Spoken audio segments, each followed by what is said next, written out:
All right, welcome back to the Rev Health Wellness YouTube channel. Dr. Ryan here today, talking about something that everyone listening to this video can relate to, which is stretching.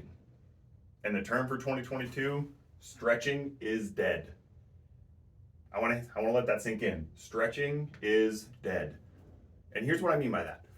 I incorporate people every week that are in pain, that are struggling. They come to me and they say, Ryan, I've been stretching and it's not getting any better. And instantly I look at them and I say, what do you mean? Because stretching means something different to every single person. It's not well defined. We don't know why we're supposed to do it. We're just told we're supposed to stretch because it's good for our muscles. I usually relate it back to, say, our teeth. So the dentist tells you need to brush your teeth twice a day and floss every single day, and then your teeth will stay healthy. Most of us brush, most of us don't floss, but we know we should. Therefore, we have healthy teeth. Our muscles, we have no guidelines.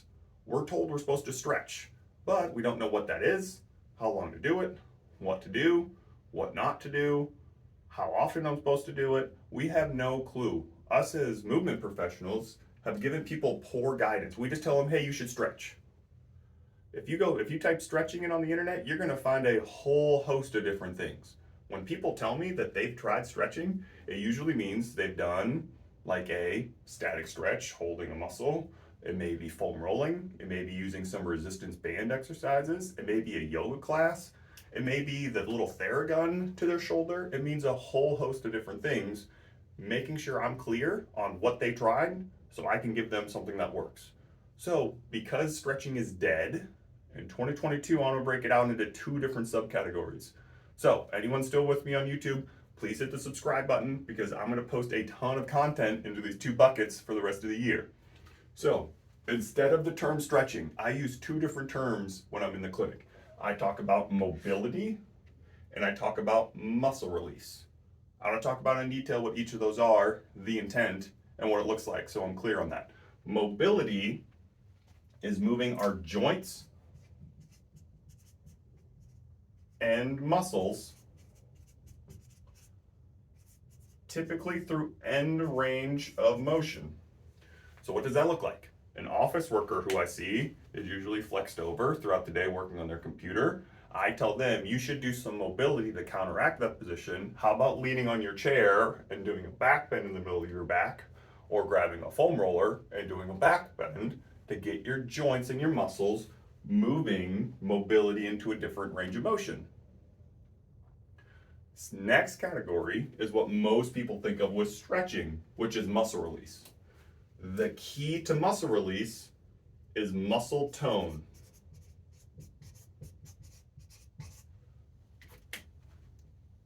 Our main objective for any muscle release is to decrease the tone of the muscle.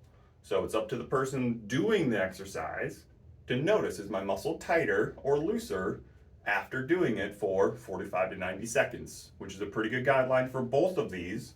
Excellent research out there to show that less than 45 seconds isn't enough for the brain to send the signal to the muscle to relax, or for the joint to move. We need at least 1 to 2 minutes. 60 to 90 seconds is the best window of each muscle group to actually see some change. That's what muscle release is. That can look like a lot of different things. That can look like a static stretch of your neck. That can look like putting a foam roller on your quad muscles. That can look like using a lacrosse ball. That can look like a massage. That can look like doing dry needling. That can look like using a Theragun to decrease the muscle tone.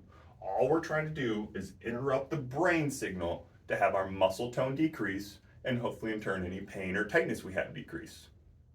What's right to do to keep your muscles healthy is such a good question. Every person is a little different for how they move, so I can't give an exact guideline, but I do believe that every person should be empowered with 5 to 10 minutes of things to do every day to help manage their tight muscles, and it's going to look like a mobility drill and a muscle release to help counteract the different positions. Hopefully that was a succinct definition of why stretching is dead, why the term stretching sucks, why no one knows what it is, no one does it, all they do is feel guilty because they're told they should do it by their providers. Here's what we should be doing, and if you're interested in learning more, please check out the Rev Health and Wellness YouTube channel. Hit subscribe. I'm going to break it down into a few different categories. I'm going to break it down if you are a weekend warrior, if you like to run, if you like to cycle, if you like to lift weights, if you like to, if you work at a desk. I call those, it's going to be my Workday Warrior channel, where I'm going to give specific drills for you to try, either mobility or muscle release, to help you own your muscles and feel better starting this year. So, thanks for listening. Hit the subscribe button. Share with anyone you think could benefit.